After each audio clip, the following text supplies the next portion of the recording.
Un campo molto interessante che si sta presentando in questi ultimissimi tempi, pur essendo un problema che esiste da sempre, è quello della gestione e della prevenzione dei crampi durante l'esercizio.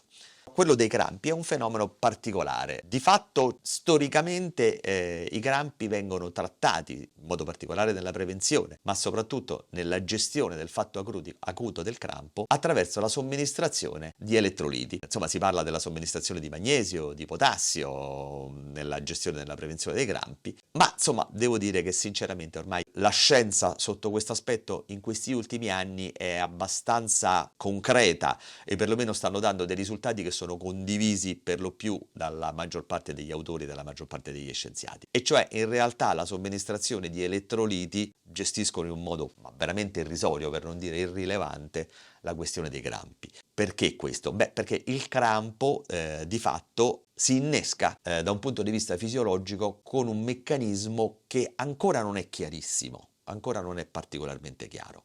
Da sempre è stato trattato come in qualche modo si doveva trattare una disidratazione data dall'esercizio importante. In realtà il trattamento della disidratazione non dà dei risultati accettabili. Quando parliamo del trattamento acuto del crampo, cioè o perlomeno per noi parliamo di un crampo muscolare indotto dall'esercizio, nel trattamento acuto del crampo muscolare indotto dall'esercizio, la somministrazione di bevande ed elettroliti non dà un risultato, nel senso che bisogna considerare che una qualunque soluzione, la velocità di assimilazione di una soluzione ipotonica, la velocità maggiore che possa esserci è quella di attendere almeno 13 minuti perché una soluzione possa essere assimilata e poi quindi questi elettroliti possano andare a un torrente circolatorio. Quindi è ovviamente inaccettabile un discorso di questo genere. È chiaro che il crampo deve essere trattato innanzitutto attraverso uno stiramento del muscolo che deve essere fatto in un modo controllato, quindi uno stiramento più dolce, uno stiramento controllato, nel senso per evitare che poi dopo questo uno stiramento del muscolo eccessivo possa portare a dei danni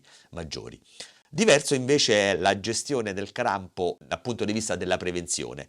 Certamente il crampo viene, o perlomeno è indotto dalla fatica muscolare, motivo per cui il crampo è definito più come un problema neuromuscolare, inteso come un problema nella gestione di tutti i vari stimoli eccitatori e inibitori per cui il muscolo rimane contratto e dà questo dolore fondamentale. Motivo per cui la gestione del crampo deve essere inquadrata in qualche modo come la gestione della fatica, considerato anche che nella stragrande maggioranza dei casi i crampi avvengono nella fase terminale della prestazione, quindi laddove la fatica raggiunge dei livelli sicuramente importanti. Questo è il motivo per cui fondamentalmente la gestione dei crampi deve essere intesa più come a livello preventivo. Uno degli aspetti importanti è stata l'osservazione che alcuni soggetti sono naturalmente, fisiologicamente, a questo punto mi verrebbe da dire geneticamente predisposti ad avere i crampi. Della serie, all'interno della stessa intensità e quantità di esercizi, parliamo per esempio di uno sport di squadra, alcuni atleti hanno i crampi, altri atleti non hanno i crampi e questi atleti che tendono ad avere i crampi sono quelli che per tutta la stagione tenderanno ad avere i crampi. Questa è stata un'osservazione di uno studio molto importante. Un altro studio importantissimo pubblicato di recente, nell'analisi di circa 80 maratoneti, hanno analizzato l'allenamento e soprattutto una gara di maratona andando ad individuare quei soggetti che in qualche modo si sapeva che in qualche modo fossero predisposti ai crampi.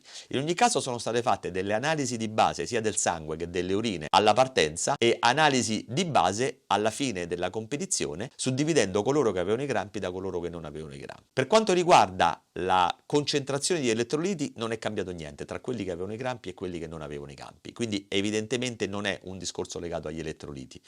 È invece cambiato notevolmente l'entità di quelli che sono i marker del danno muscolare, in modo particolare del CPK e dell'LDA. Quindi è evidente che il crampo era conseguente a un danno muscolare inteso come eccesso di esercizio o perlomeno un esercizio eccessivo per quelle che sono le condizioni di partenza dell'atleta. E quindi un discorso legato alla fatica e all'affaticamento dal punto di vista neuromuscolare. Un risultato importante si è avuto nella gestione della prevenzione attraverso la somministrazione in modo particolare di sodio, ma sicuramente unito ad una bevanda energetica, cioè una bevanda che contenesse anche glucosio. Ha dato dei risultati sicuramente interessanti, intesi come gestione e prevenzione del crampo, ma probabilmente più che per la somministrazione di elettroliti di sodio, probabilmente più per un discorso legato alla gestione della fatica, e cioè la somministrazione di bevande energetiche con una cosomministrazione di sodio, sapendo che il sodio attraverso i propri canali gestisce l'assimilazione del glucosio, quindi nel momento momento in cui c'è presenza contemporanea sia di glucosio che di sodio c'è